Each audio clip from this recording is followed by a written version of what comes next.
Next మనం వరంగల్ వెళ్దాం. గులాబీ బాస్ కేసీఆర్ పై ఎమ్మెల్యే కడియం శ్రీహరి మండిపడ్డారు. గత ప్రభుత్వంపై వస్తున్న ఆరోపణలకు 10 ఏళ్లు సీఎంగా ఉన్న కేసీఆరే సమాధానం చెప్పాలన్నారు. కాళేశ్వరం బ్యారేజ్ లో పిల్లర్లు కుంగిపోవడానికి కేసీఆరే బాధ్యత వహించాలి అన్నారు.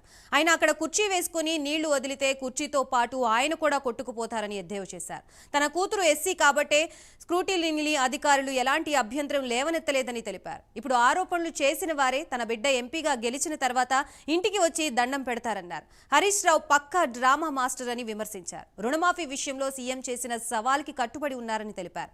ఫోన్ ట్యాపింగ్ విషయంలో అధికారులకు కేసీఆర్ ఇరికించారన్నారు. తన దగ్గర 100 కోట్లు ఉన్నది నిజమైతే ఈడీ ఇన్కాంటియాక్స్ సోదాలు ఎందుకు చేయడం లేదని ప్రశ్నించారు. ఇక ఇదే విషయానికి సంబంధించి మరింత సమాచారాన్ని మా ప్రతినిధి తిరుపతి అందిస్తారు. తిరుపతి.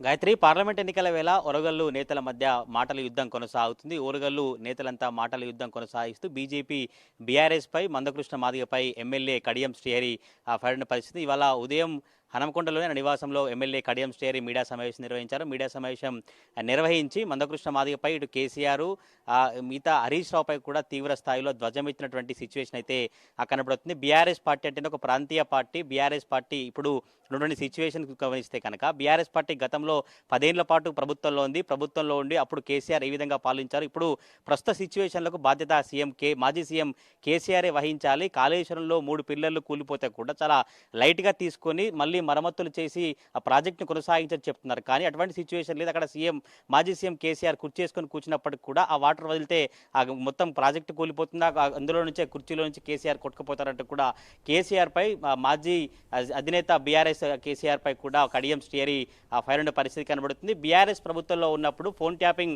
వ్యవహారాన్ని చాలా లైట్గా తీసుకొని ఫోన్ ట్యాపింగ్ చేస్తే చేయొచ్చు అని చెప్తున్నారు. కానీ అందులో ఉన్నటువంటి తన సామాజిక వర్గానికి సంబంధించినటువంటి అధికారులను ఇరికించేటువంటి ప్రయత్నం చేశారు. వాళ్ళు కేసీఆర్ ప్రమేయం లేకుండానే ఫోన్ ట్యాపింగ్ వ్యవహారంలో ఫోన్ ట్యాపింగ్ అంశానికి సంబంధించి రియాక్ట్ అవుతారా? ఫోన్ ట్యాపింగ్ వ్యవహారంలో తప్పకుండా కేసీఆర్, కేటీఆర్, బీఆర్ఎస్ పెద్ద నేతలకు సంబంధించినటువంటి ప్రమేయం ఉంటుంది. ప్రమేయం లేకుండా ఎలా చేస్తారు? ఒకవేళ కనుక చేస్తే తప్పకుండా సీఎం కావచ్చు, ఇంటెలిజెన్స్ వ్యవస్థ అంతా అప్పుడు ఏం చేసింది? ఇంటెలిజెన్స్ వ్యవస్థ చేతిలోనే ఫోన్ ట్యాపింగ్ కావచ్చు, ఎస్ఐబిలో పనిచేసినటువంటి పోలీస్ అధికారులు ఉంటారు. ఇప్పుడు వాళ్ళంతా కూడా ఒక వెలమ సామాజిక సంబంధించిన నేతలు. ఈరోజు కేసీఆర్ ఇట్లా మాట్లాడడం సరైంది కాదు, ఎందుకు ఇరికించేటువంటి ప్రయత్నం చేశారు, తప్పకుండా ఫోన్ ట్యాపింగ్ వ్యవహారంలో ఏం జరిగినటువంటి విషయాలను తప్పకుండా విచారణలో వెల్లడిస్తారు అంటూ కూడా కేసీఆర్ పై ఎమ్మెల్యే కడియం శ్రీహరి తీవ్ర స్థాయిలో జదించిన పరిస్థితి కనబడుతుంది. మందకృష్ణ మాదిగపై కూడా తన కూతురు కులానికి సంబంధించి మొదటి నుంచి రాజకీయంగా మత ప్రస్తావన, కుల ప్రస్తావన తీసుకొస్తున్నారు. ఇది సరైంది కాదు. ఇప్పటికైనా మందకృష్ణ మాదిగ తన వ్యవహార శైలిని మార్చుకోవాలి. మందకృష్ణ మాదిగ ఎందుకు ఇట్లా చేస్తున్నారు? తప్ప ఆర్ఎస్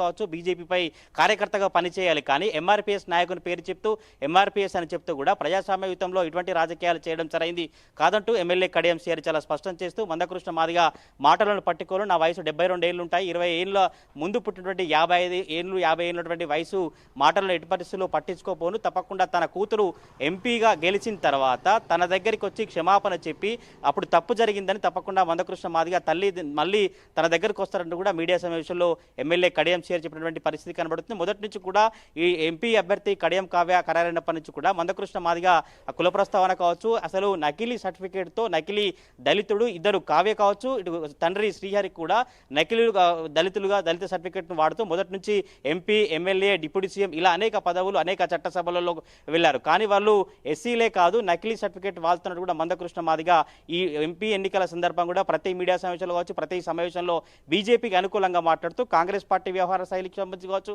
కాంగ్రెస్ పార్టీ ఎంపీ అభ్యర్థి కడియం శ్రీహరి కూతురు కావ్యకు సంబంధించినటువంటి వ్యవహారంతా కూడా మాట్లాడిన నేపథ్యం కనబడుతుంది. ఈ రోజు మీడియా సమావేశం మాట్లాడుతూ కూడా ఒకవేళ నేను కనుక లేదా నా కూతురు ఎస్సీ కాకపోతే నిన్న జరిగినటువంటి నామినేషన్ల స్క్రూటినీ కార్యక్రమంలో ఎవరు అభ్యంతరం తెలపలేదు, ఎవరు కూడా ఆధారాలు తీసుకురాలేదు, ఎందుకు ఇలా ఇష్టం వచ్చినట్టు ఆరోపణలు విమర్శలు చేయడం సరికాదు. ఒకవేళ మేము కనుక ఎస్సీ కనుక లేదా మేమంటే ఎస్సీ సర్టిఫికేట్ లేదంటే ఇతర క్యాస్ట్ సంబంధించి అదే కనుక నిజమైతే నిన్న స్క్రూటినీ జరిగినప్పుడు ఈ మందకృష్ణ మాదిగ కావచ్చు, బీజేపీ, బీఆర్ఎస్ నేతలు ఎవరు ఎందుకు స్క్రూటినీకి సంబంధించినటువంటి అభ్యంతరం వ్యక్తం చేయలేదు? ఎందుకంటే వాళ్ళ దగ్గర ఆధారాలు లేవు కనుకనే ఇటువంటి నిరాధారణ ఆరోపణలు చేస్తూ రాజకీయ రాజకీయ పబ్బం గడుపుతున్నారు. కానీ తప్పకుండా నేను ఎస్ఏ, నా కూతురు ఎస్ఏ అని కూడా కడియం శ్రీహరి చాలా స్పష్టంగా ఇవాళ మీడియా సమావేశాలు చెప్పినటువంటి సిచ్యువేషన్ కనబడుతుంది. ఇటు హరీష్ రావు సంబంధించి వ్యవహారాన్ని కనుక గమనిస్తే హరీష్ రావు సీఎం రేవంత్ రెడ్డి మధ్యలో మాట యుద్ధం కొనసాగుతూ కూడా హరీష్ రావు సవాల్ విసురుతూ కూడా సీఎం రేవంత్ రెడ్డి తప్పకుండా సవాలు కట్టుబడి ఉన్నారు.